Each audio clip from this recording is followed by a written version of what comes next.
dumplings. This is a recipe that was handed off to me from my grandmother and is a big part of our family that is from the Montgomery, Alabama area. So, I think I've prepared all of my ingredients, and we're going to start with the broth. Broth is the most important part of this recipe because that is literally where all of the flavor comes from that imbues itself into the dumplings and into the broth essentially. So what you're going to need is about 96 ounces of broth, good flavorful broth. You can use 2 of the big cans of the college broth that you get at the grocery store, but we make our own, so I had to hand measure this out. A stick of butter. I did put a bouillon in here simply because you're supposed to put poultry seasoning, and I don't keep a poultry seasoning around, so I'll just stick a bouillon in there for that. And then we have biscuit mix over here, which I put some warm water in so it's nice and fluffy at the moment. A lot of people will roll out their dumplings into strips or like mold them into a shape, but I like the lazy way, which is I just spoon it in big clumps and it rolls around into the broth and creates its own dumpling shape, which is perfectly fine with me. So I've got my pot on and heating up. The first thing we do is we're going to heat up our broth. Some of this is still a little frozen, so you're going to put the 96 ounces of broth in a pot. See that big chunk of frozen. And I'm going to let that boil. Once that gets simmer. Once that gets to a simmering, what I'm going to do is I'm going to put in my butter, and then also, I guess the other important part, you're going to want about 3 breasts worth of chicken. So I think it might be a little short, but it'll be fine for this. Chicken that we've grown and I've pulled off the carcass, but about 3 breasts of chicken will go into this as well. And actually, I will go ahead and throw that in now because that can heat up with the broth. Let me go ahead and throw these last little bits in.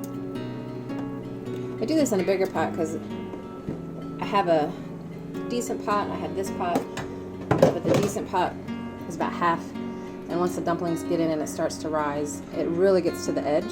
So this pot is plenty size. So if you have a pot that's like, I have no idea what size this is, but that'll be plenty. So once this starts boiling, the ice starts melting, then we'll put in our butter, let that mix in, and start putting in our dumplings.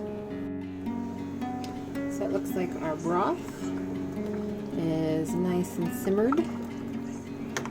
So I'm going to go ahead and add my stick of butter, and technically you want poultry seasoning, but again, I do not have that. Let that butter get in there and melt nicely with that heat, and then some salt and pepper to taste. I use sea salt. And then some pepper.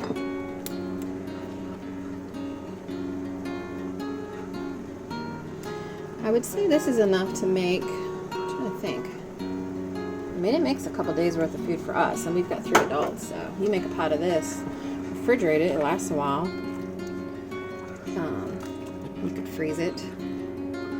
What I like about it is it thickens really nicely when you refrigerate it for a bit, and the dumplings really absorb the broth. Now for the dumplings, what I do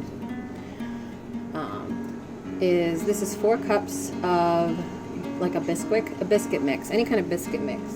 I use biscuit just because it's easy and I had it on hand. If you make your own homemade biscuit mix, that's fine. And then I'll add some warm water, enough to make it kind of like this pasty, doughy consistency. I don't want it to be too runny. I mean, it's fine if it's runnier than this. It'll still absorb the broth, but enough that it's just kind of doughy. I don't know what you would call this consistency. If you know, feel free to comment, but it's just kind of like a sticky, almost like a bread dough before you've really rolled it in flour. So I'm going to let this simmer a little bit more. Try to get that butter melted. Once that butter is melted, we're going to add our dumplings and then let it cook. And that is pretty much it. You just let it simmer until the dumplings are no longer a raw dough, but more like clumpy, which you'll see.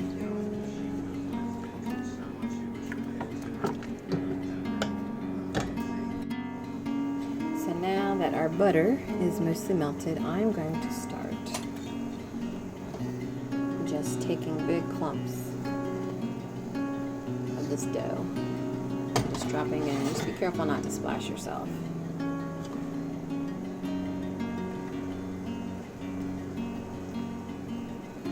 As it sits in the broth, it'll start to form like almost like a dough ball consistency. It'll start absorbing that nice broth. You kind of have to eye how much to put in. Like, I'm going to put this whole bowl in, but whether or not I need to make a second bowl or another mix is always a question. I usually try to put enough that, one, the entire top layer is covered in these dumplings, and then a little extra so that it's really seeping down in there.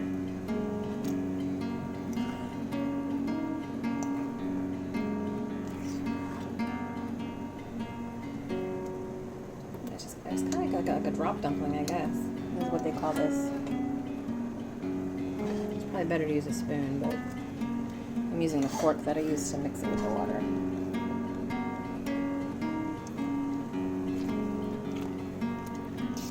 And stir it a little bit. You see how they kind of just clump?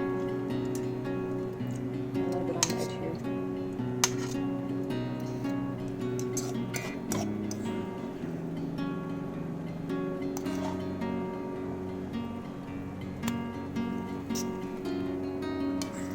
We're not going to need a whole lot more. I might do another cup or two of biscuit mix in here. So any kind of biscuit mix would be good. Take a big spoon and just kind of dollop that stuff in. The broth kind of gives it a nice outer layer that prevents it from sticking. Ugh, I'm getting all steamy here. See how it's pretty much covering the top layer now, but I'm going to add a little bit more just to soak up the broth a little more. So take the spoon out and I'll pour a little bit more biscuit. That should be good. That might be like another cup. Fill that with water. So put a little bit of water in there. See if it's enough to get it kind of doughy. Yeah, it's a little drier than the last one, but again, this is fine because it's going to be soaking up the broth. So I'm going to drop that in. So drop biscuits, drop dumplings.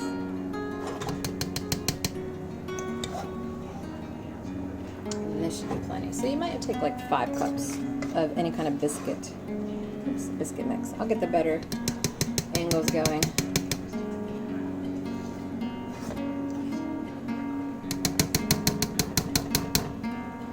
This is actually one of my father's favorite recipes.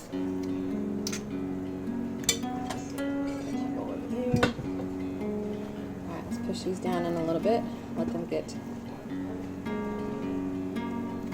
the broth involved there just to clump them up better. So now that we got our dumplings in, I'm going to let that simmer on medium for about 15 minutes, maybe less, and then I'll show you the finished product. So now let's check our pot. Look at that. Nice clumpy dumplings, thick type of gravy. You do want to stir it occasionally during this process just to prevent it from the meat from sticking to the bottom, but that is pretty much done. So what I'll do now